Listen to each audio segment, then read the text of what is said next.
राम नाम एक अंक है और सब साधन शून। राम का नाम ही सब कुछ है, अंक है। अगर अंक हम जीरो लगाएं अंक के आगे, एक के आगे जीरो लगाएंगे 10 हो जाएगा, एक बढ़ाएंगे 100 हो जाएगा, 1000 हो जाएगा, लाख हो जाएगा, करोड़ हो जाएगा। अगर अंक नहीं होगा तो कितनी भी जीरो लगा लो शून्य ही रहेगा।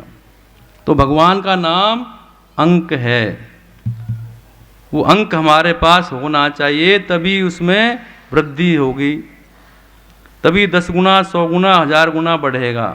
अगर अंक नहीं तो सब शून्य है, शून्य की तरह हम रह जाएंगे। रावण के जीवन में सब कुछ था, लेकिन राम नाम का अंक नहीं था। इसलिए मंदोदरी कहती हैं कि राम विमुख अस हाल तुम्हारा, रहा न कोई कुल रोवन हारा। रावण की पत्नी ने कहा कि राम नाम का अंक होता तो लंका का ये हाल नहीं होता। और इसके विपरीत विभीषण के पास कुछ भी नहीं था, रावण ने धक्का देकर उसको निकाल दिया, पर केवल राम नाम का अंक इकाई का बल था, तो उसे लंका का राज्य मिला। तो हमारे जीवन में राम नाम का अंक होना चाहिए। हरि नाम नहीं तो जीना क्या। अगर हरि का नाम हमारे जीवन में नहीं है तो हमारा जीना व्यर्थ है। बहुत लोग कहते हैं कि अभी तो हमारी उम्र नहीं हुई। ये भी सामान्य प्रश्न है, जिसको पूछो यही कहता है कि अभी तुम्हारी उम्र नहीं हुई। बच्चों से पूछो तो कहते हैं कि अभी तुम्हारा पढ़ने का टाइम है, अभी तो जब बुढ़े हो जाएंगे तब भगवान का नाम लेंगे, अभी तो मौज मस्ती करने का टाइम है। अरे मेरे प्रेमियों, क्या गारंटी है कि वो बच्चा जवान होगा नहीं होगा, हमें कल का ही पता नहीं। इसलिए भगवान का नाम में कोई उम्र नहीं देखी जाती।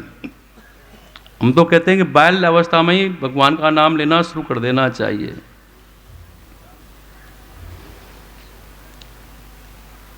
तो हम सोचते रहते हैं कि वृद्ध हो जाएंगे तो भगवान का नाम लेंगे।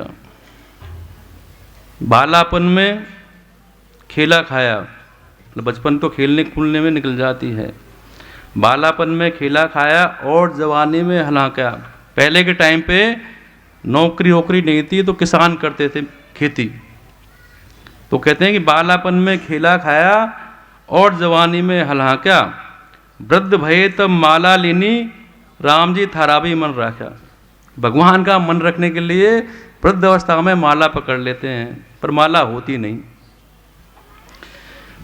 ये संसार यहीं नष्ट होने वाला है, छूट जाने वाला है, इसको आप हम सभी जानते हैं। मेरे प्रेमियों, ये देह यहीं पर रह जाएगी। हम कितना भी इसका श्रृंगार कर लें, कितने भी आभूषण पहन लें, कितना भी इसको सजा लें, पर वो जीव निकल जाता है और देह यहीं रह जाती है। कोई तन दुखी, कोई मन दुखी, कोई धन बिना रहे उदास, थोड़े थोड़े सब सुखी, थोड़े थोड़े सब दुखी। सुखी कौन है? सुखी राम का दास। सुखी वही है जो भगवान का, परमात्मा का दास है। तो कलिकाल में, इस युग में भगवान परमात्मा का गुणगान करने से ही प्रसन्न हो जाते हैं। माला करने के समय मन इधर उधर भटकता है,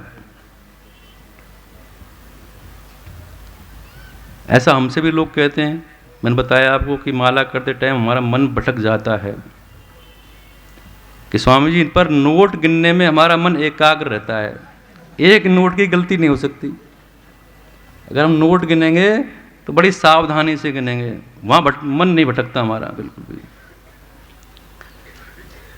पर मेरे प्रेमियों, बाहर की ताक झांक हम बंद कर दें और अपने भीतर झांकें तो मन अपने आप एकाग्र हो जाएगा। जब तक हमारी बाहर की ताक झांक है, जब तक मन भटकता रहता है।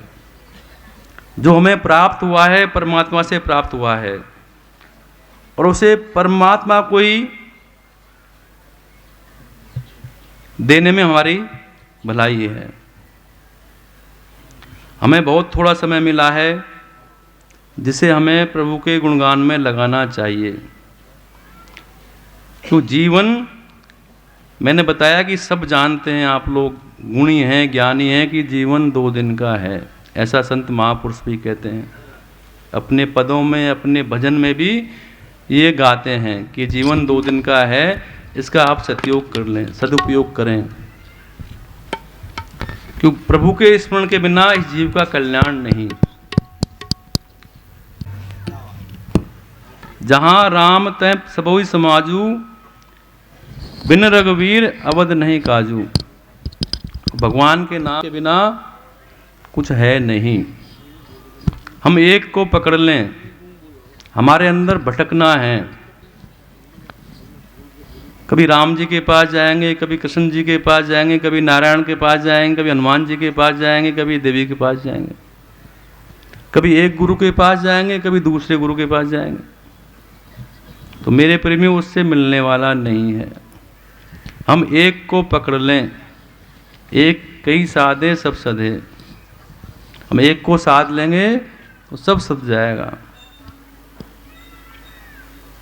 भटकना बंद कर दें, थोड़ा धैर्य रखें। सुख दुख जीवन में आना जाना है।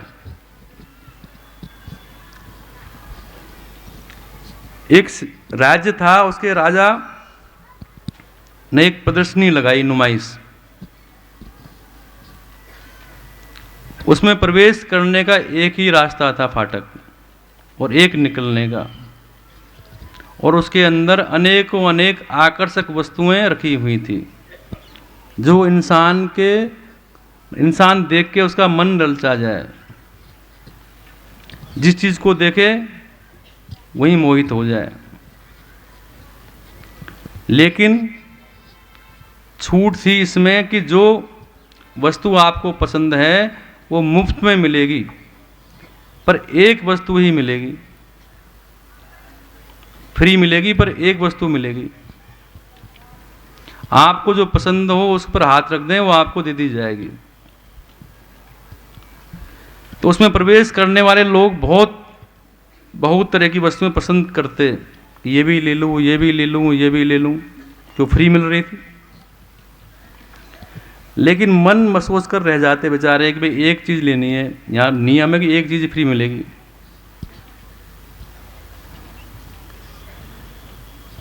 और दूसरी वस्तु के लिए वो अफसोस करता हुआ रह जाता। एक सज्जन खड़े खड़े चिंता कर रहे थे, क्या ऐसी कोई वस्तु है जिस पर हाथ रख दें तो सारी वस्तु मिल जाए? तो वहीं पर एक संत आ गए। तो जीवन में जब संत आ जाते हैं तो उसको रास्ता मिल जाता है। तो वहां संत आ गए और संत ने पूछा कि बेटा क्या सोच रहे हो, चिंतित क्यों हो? वो बोला कि बाबा, यहाँ की सभी वस्तुएं पसंद हैं, लेकिन लिखा है कि एक ही पर हाथ रखना है, और मेरा मन है सब पर। तो एक पर हाथ रखें तो दूसरी छूट जाए, इसका क्या उपाय है?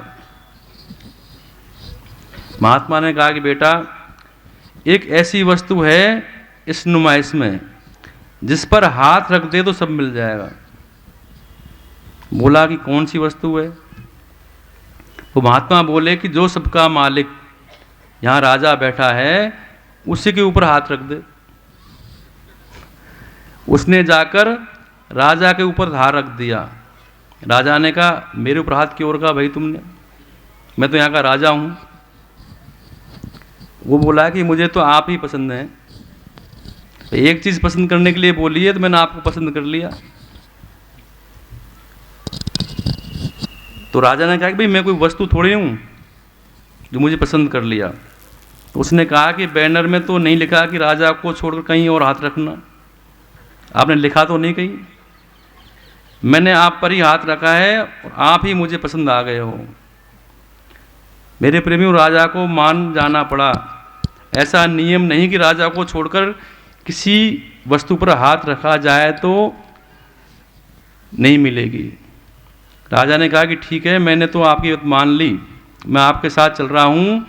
तो मेरे प्रेमियों, तब राजा जाएंगे तो राजा का सारा सामान भी साथ जाएगा। तो सारा सामान उसके साथ चल दिया। तो मेरे कहने का भाव ये कि हम एक परमात्मा को मानेंगे, किसी एक को मानेंगे, उस परमात्मा को मानेंगे जो सबका मालिक है। उसको मान लेंगे तो आपको सब कुछ मिल ही जाएगा। इस तरह हम लोगों को सब कुछ चाहिए तो सबके मालिक परमात्मा को भजो मेरे प्रेमियों। इस जगत में जगदीश कोई अपना मानने से सारा संसार आपका हो जाएगा। कहा है ना कि सिया राम तुम्हारे चरणों में यदि प्यार किसी का हो जाए, दो चारण की तो बात ही क्या, संसार उसी का हो जाए, सारा संसार उसी का हो जाएगा। तो एक ही साधे सब सदे, सब साधे सब जाए, गही पकड़ो जब मूल को फूले फले अघाए। मैंने ये बात इसलिए बोली मेरे प्रेमियों को, मुझे लगता है कि आपके मन में कहीं न कहीं भटकना रहती है कि हम भगवान के मंदिर में जाते हुए साल 2 साल 4 साल 10 साल हो गए, हमें कुछ मिला नहीं, हमें परेशानी आ रही है, हमें ये हो रहा है, हमें वो हो रहा है। तो मेरे प्रेमियों, जीवन का क्रम है, प्रारब्ध हमारा है, सुख दुख तो आएंगे जाएंगे, पर आप एक को पकड़ लेंगे तो आपका जीवन सफल हो जाएगा।